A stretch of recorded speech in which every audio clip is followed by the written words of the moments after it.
Hello दोस्तों, मेरे इस वीडियो में आप सबका एक बार फिर से स्वागत है। आपको पता ही होगा कि मैं the richest man in Babylon के ऊपर बुक समरीज का सीरीज बना रहा हूँ। हर एक चैप्टर को कवर कर रहा हूँ जो कि आज तक कवर ही नहीं हुए। तो आज मैं उन्हीं चैप्टर में से वन ऑफ द चैप्टर्स का बुक समरी बनाने वाला हूँ। मैंने ऑलरेडी एक चैप्टर का समरी बना रखा है। अगर आपने उसे अब तक नहीं देखा तो मैं लिंक डिस्क्रिप्शन में दे दूंगा, आप उसे चेक कर लेना। तो चलिए आज के इस वीडियो की तरफ बढ़ते हैं। आज मैं the richest man in Babylon की one of the best chapter the 7 cures for a lean purse के ऊपर समरी बनाने वाला हूँ। तो बिना देरी किए चलिए इसे शुरू करते हैं।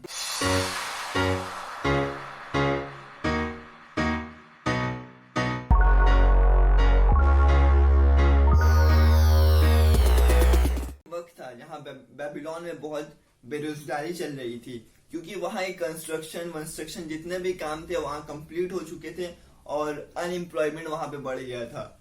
तो वहाँ का जो राजा सैरगोन था उसने अपने मंत्री से कहा कि हम ऐसा क्या कर सकते कि हमारा जो सिटी है वो फिर से अमीर हो जाए, हमारे हर एक सिटीजन को एम्प्लॉयमेंट मिल जाए और वो अपने फैमिली को सही तरीके से चला सके। उसके मंत्री ने कहा कुछ लोग जो हमारी कंट्री पे है वो बहुत रिच है और अपने मेहनत से रिच हुए, हम उनसे सलाह ले सकते हैं कि वो हमारे जो सिटीजन जो उन्हें अपना सोल्यूशन बताए, अपना तरीका बताए ताकि वो भी फाइनेंशियली फ्री हो सके, वो भी सेल्फ इंडिपेंडेंट हो सके। तो उस टाइम का रिच पर्सन आरकत था और आरकत को राजा सैरगोन ने बुलाया और उससे कहा कि आप हमारे जो सिटीजन है उनको सिखाइए कि वो अमीर कैसे बन सकते हैं, वो अपने पैसे को कैसे बचा सके, अपने इनकम सोर्स को कैसे बढ़ा सकते हैं। तो आरकत इस बात के ऊपर मान गया और उसने 100 स्टूडेंट चुने जिनको वो उन तरीकों को शेयर करने वाला था, वो उन तरीकों को सिखाने वाला था। तो चलिए अब बढ़ते हैं इस चैप्टर के फर्स्ट क्योर की तरफ। अपने पर्स को पहले मोटा करना सीखो। जी हाँ, यही फर्स्ट क्योर है इस चैप्टर का। आरकत ने सबसे पहले अपने स्टूडेंट से उनका ऑक्यूपेशन पूछा। किसी ने कहा कि मैं मीट बेचता हूँ, किसी ने कहा कि मैं अंडे बेचता हूँ, किसी ने कहा कि मैं टैबलेट्स बेचता हूँ जहाँ पे लिख कर वो जो करते हैं क्या बोलते काफ करते वो बेचता हूँ। वो जो अंडे वाला बंदा, अंडे का ऑक्यूपेशन करने वाला जो बंदा है उससे पूछा, समझो कि तुम्हारे पास एक टोकरी है और उसमें 10 अंडे है और तुम 9 को रोज बेच देते हो या फिर यूज कर लेते हो, तो वो जो एक अंडा जो रहता है बच के उसका क्या होगा? बोला अगर मैं रोज ऐसा ही करूँ तो वो अंडा बढ़ता जाएगा और मेरा टोकरी एक दिन ऐसा होगा कि पूरा भर जाएगा। तो इसी को लेके उसने कहा इसी तरह गोल्ड भी बढ़ता है।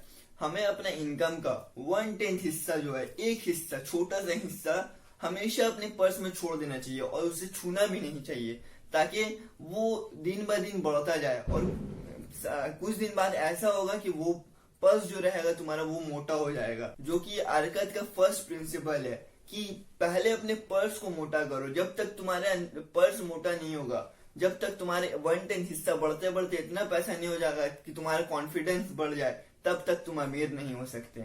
और रियली ये फर्स्ट स्टेप है अमीर होने का, क्योंकि जब हमारा पर्स मोटा रहता है तो हमारे अंदर एक सुकून रहता है, हाँ भाई मेरे पर्स में पैसा है, हमारे अंदर कॉन्फिडेंस रहता है, एक अलग लेवल का कॉन्फिडेंस रहता है हमारे अंदर। तो यही था आरकत का फर्स्ट क्योर। तो चलिए अब बढ़ते हैं सेकेंड क्योर की तरफ। इस चैप्टर का सेकेंड क्योर है अपने खर्चों को कंट्रोल करो। आप लोग सोच रहे होंगे फर्स्ट क्योर के बारे में, अरे भाई अपना खर्चा ही इतना होता है, बचाएंगे क्या? बट आरकत इसी बात को समझते हुए कहता है कि हम अपना खर्चा इतना फिजूल खर्चा कर देते हैं कि उसी में अपना पैसा निकल जाता है। जैसे कि नया शर्ट, नया जूता, मतलब जो हमारे पास नेसेसिटीज है हम उससे अपना काम नहीं चलाते। हम शो ऑफ की दुनिया में शो ऑफ करने के लिए नए नए जूते, नए नए कपड़े खरीदते रहते हैं। समझो आज आप एक पर्टिकुलर इनकम कमा रहे हो, बट आप ये कह रहे हो कि मेरे खर्चे बहुत ज्यादा है, इसमें मैं अपने पैसे बचा नहीं सकता। लेकिन अगर कुछ साल बाद आपको वो इनकम बढ़ भी जाए तो आपका वही आज जो आपका आंसर है वो कल भी वही आंसर होगा कि मेरे खर्चे इतने हैं कि मैं अपने पैसे को बचा नहीं सकता। तो हमारा जितना इनकम बढ़ता है हमारा एक्सपेंडिचर्स भी उतना बढ़ जाता है, हमारा जो खर्चा रहता है वो भी उसी तरीके से बढ़ता है।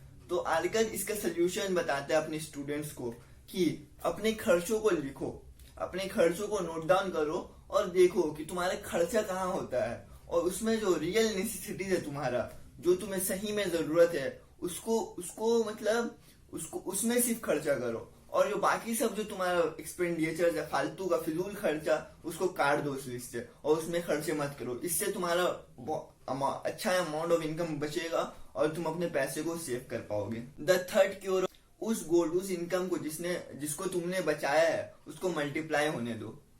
अब समझिए कि आप अपने गोल्ड के 1 टन जिससे वो जमा करना भी सीख गए और आपने अपने एक्सपेंडिचर्स को भी कंट्रोल कर लिया, बट अब मेन मुद्दा ये आता है कि अपने गोल्ड को मल्टीप्लाई कैसे करें, क्योंकि अगर वो पैसा आपके पॉकेट ही में रह गया तो इन्फ्लेशन के रेट के हिसाब से उसका कोई वर्थ नहीं रहेगा। तो उससे हम कैसे बचे? अगर इन्फ्लेशन नहीं भी होता तो उस गोल्ड के पड़े रहने का कोई फायदा नहीं है। जब अगर वो गोल्ड आपको अच्छा खासा इनकम बना के दे सकता है तो क्यों ना उसे उस जगह पे लगाया जाए जहां पे वो अच्छा इनकम आपको बना सके, जहां पे वो मल्टीप्लाई हो सके। तो अपने गोल्ड को, मतलब अपनी इनकम को उन जगह पे इन्वेस्ट करो जहां पे वो मल्टीप्लाई हो सकता है, जहां पे वो तुम्हें प्रॉफिट जनरेट कर सकता है। जैसे कि स्टॉक्स है, रियल इस्टेट है, बहुत सारे इन्वेस्टमेंट के ऊपर तुम रिसर्च करो, तुम्हें पता चलेगा कि बहुत सारे अपने मतलब इन्वेस्टमेंट के तरीके हैं जहां पे तुम इन्वेस्ट करके अपने गोल्ड को मल्टीप्लाई कर सकते हो। और इन्वेस्टमेंट करने से पहले ये समझ लेना कि कहीं पे भी इन्वेस्ट कर देना सही नहीं होता। जैसे कि मैंने अपने पहले वीडियो में भी बताया था कि कहीं पे भी इन्वेस्ट कर देना सही नहीं होता।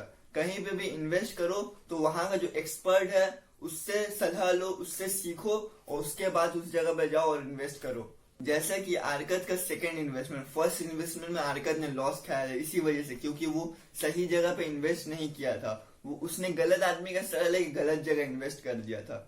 बट सेकंड इन्वेस्टमेंट में उसको अच्छा खासा प्रॉफिट हो। जैसे कि उसने एगर नाम का एक शील्ड मेकर, जो कि शिप से दूसरी कंट्रीज में जाता था आयरन लाने के लिए, ब्रोंज लाने के लिए, ताकि वो अपने शील्ड्स बना सके। तो वो जो मर्चेंट्स रहते थे उनसे पैसे उधार लेता था लोन के तौर पे, और मतलब उससे शील्ड बनाता था और उनको मतलब इन्वेस्टमेंट, मतलब उन लोन के हिसाब से उन्हें पैसे देता था। तो आरकत का ये जो इन्वेस्टमेंट था ये बहुत सक्सेसफुल हुआ। इसी तरीके से हमें भी आरकत की तरह स्मार्टली इन्वेस्ट करना चाहिए। तो चलिए अब बढ़ते हैं द फोर्थ क्योर की तरफ। अब अपना तुम जो पैसा जमा किए उसे खोने से बचाओ। आरकत अपने फोर्थ क्योर में बताता है कि ये तुम्हारी जिम्मेदारी है कि तुम अपने पैसे को बचाओ। आरकत अपने स्टूडेंट से कहता है कि तुम्हारे पास जो पैसा है, तुम्हारे पास स्मॉल अमाउंट ऑफ भी जो पैसा है उसे पहले कंट्रोल करना सीखो, उसे पहले इन्वेस्ट करना सीखो, उसे सही तरीके से इस्तेमाल करना सीखो। क्योंकि जब हमारे पास ज्यादा पैसा आया, समझिए भगवान ने आपको कल ज्यादा पैसा दिया, तो आप उसे कंट्रोल नहीं कर पाओगे और आप उसे वेस्ट कर दोगे। तो अपना जो स्मॉल अमाउंट ऑफ पैसा है तुम्हारे पास, उसको अच्छे लोगों से एडवाइस लो जो मतलब वर्थ इट करते हैं, तो उनसे एडवाइस लो और उन जगह पे इन्वेस्ट करो जहां पे तुम्हें प्रॉफिट हो। और जब अपने स्मॉल अमाउंट ऑफ पैसे को तुम मतलब संभालना सीख जाओगे, तब जब तुम्हारे पास ज्यादा पैसा आएगा तब तुम पगलाओगे नहीं और उसे सही तरीके से इस्तेमाल करना सीखोगे। क्योंकि ये एक ह्यूमन नेचर है कि इंसान हर चीज को एक बार में नहीं सीखता, वो थोड़े थोड़े चीजों से करते हुए सीखता है, थोड़े थोड़े स्टेप्स लेते हुए वो सीखता है। एक अचानक से अगर तुम्हारे पास 1 करोड़ रुपया आ जाए तो तुम क्या करोगे? उसे तुम नहीं संभाल पाओगे। तो स्मॉल स्टेप्स लेते हुए छोटे छोटे अमाउंट, पहले छोटे अमाउंट को संभालना सीखो। जब तुम्हारे पास बड़ा अमाउंट होगा, जब तुम्हारे पास बड़ा इनकम सोर्स आएगा, तब तुम अच्छे से उसे इस्तेमाल कर पाओगे। The fifth cure for a lean purse, अपने गोल्ड, अपने इनकम को एक प्रॉफिटेबल इन्वेस्टमेंट में बदलो। यहाँ आजकल अपने स्टूडेंट्स को बताता है कि सबसे पहले तुम अपना घर खरीदो, क्योंकि जब तुम अपना घर खरीद लोगे तो तुम्हारी फैमिली का टेंशन नहीं होगा, तुम्हारे एक्सपेंडिचर जो रहेगा वो खर्चा कम हो जाएगा। जैसे कि हमारा जो इलेक्ट्रिक बिल, घर का भाड़ा, ये टॉपिक मैंने ऑलरेडी मतलब अपने प्रीवियस वीडियो में कवर किया है। तो हमारा जो घर का भाड़ा रहता है, हमारे ये सब एक्सपेंडिचर्स है जो मतलब खर्चा हमारा बढ़ाता है। और दूसरा बात कि ये हमारे दिल में सुकून रहता है कि हम खाना पीने का इंतजाम तो खुद कर लेंगे, बट हमें रहने की फिक्र नहीं करनी होगी, अपने घर में हम आराम से रह सकेंगे। ये हमारे एक माइंड में रिलीफ रहता है अपना घर रहने से, और इससे हम मतलब क्या बोलते हैं, अंदर से सुकून में रहते हैं। The sixth cure for a lean purse, अपने फ्यूचर इनकम को इंश्योर करो। हर इंसान अपने बचपन से बुढ़ापे की तरफ बढ़ता है, तो हमें ये इंश्योर कर लेना चाहिए, ये मतलब समझ लेना चाहिए कि जब हम बुढ़ापे की तरफ बढ़ रहे हों हम जब मतलब बूढ़े हो जाए, इतना बूढ़े हो जाए कि हम कमा नहीं सके, तब हम हमारा एक फिक्स इनकम ऑफ सोर्स, एक इनकम ऑफ फिक्स नहीं, एक इनकम ऑफ सोर्स आना चाहिए जिसमें से हमारा मतलब गुजारा हो सके, हमारा दिन कट सके, मतलब एक अच्छा इनकम ऑफ सोर्स हमें आना चाहिए कहीं से। तो वो हमें अभी से सोचना होगा, क्योंकि इंसान कभी मतलब एक एज में तो फंसा हुआ नहीं रहता ना, उसकी एज हमेशा बढ़ती रहती है। तो हमें एक फिक्स एक इनकम ऑफ सोर्स बनाना होगा, ऐसी जगहों पे इन्वेस्ट करना होगा जहां पे हमारा मतलब हमेशा इनकम आ सके। हम बूढ़े भी हो जाए, हम काम ना भी करें तब भी हमारा इनकम आ सके, ताकि अगर हम बूढ़े हो ताकि अगर हम कभी इस दुनिया में ना भी रहे तो हमारे फैमिली के कम से कम गुजारा हो सके। जैसे कि एक सिंपल एग्जांपल है इन तरीकों के इन्वेस्टमेंट का, रियल इस्टेट। जब आप रियल इस्टेट को लेकर छोड़ देते हो और उसे मतलब भाड़े में लगा देते हो, तो आपका एक फिक्स इनकम ऑफ सोर्स आता है। समझो कि आपने 4-5 अगर घर भी खरीद लिया, तो मतलब एक फिक्स इनकम ऑफ सोर्स आपके पास मतलब आता रहेगा, एक फिक्स इनकम आपके पास आता रहेगा। अगर आप इस दुनिया को छोड़ के भी चले जाओगे तो आपको फैमिली को किसी के सामने हाथ नहीं फैलाना होगा कि भाई थोड़ा सा मदद कर दे, मेरा बहुत मतलब मुसीबत के वक्त में मैं गुजर रहा हूँ।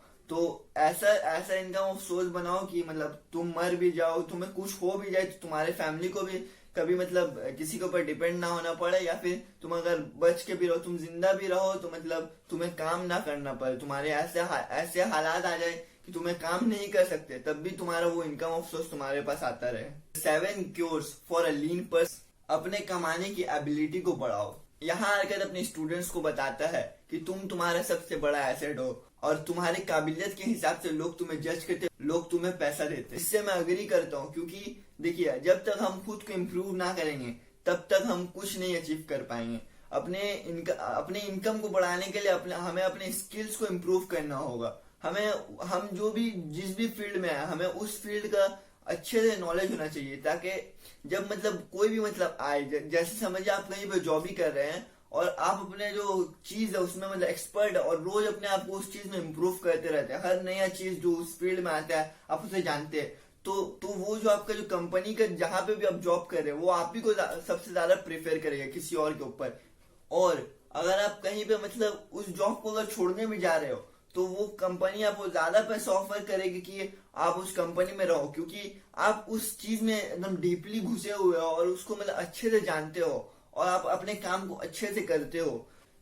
ये हमारा सबसे बड़ा एसेट है, हमारा माइंड, हमारा ब्रेन। तो अपने ब्रेन को, हम अपने माइंड को हमेशा नॉलेज देते रहो, हमेशा इसे इम्प्रूव करते रहो, क्योंकि ये तुम्हें बहुत सक्सेस दिलाएगी। तो हमेशा अपने आप को इम्प्रूव करो, कभी आउटडेटेड मत रहो, स्किल्स को हमेशा अपने इम्प्रूव करते रहो।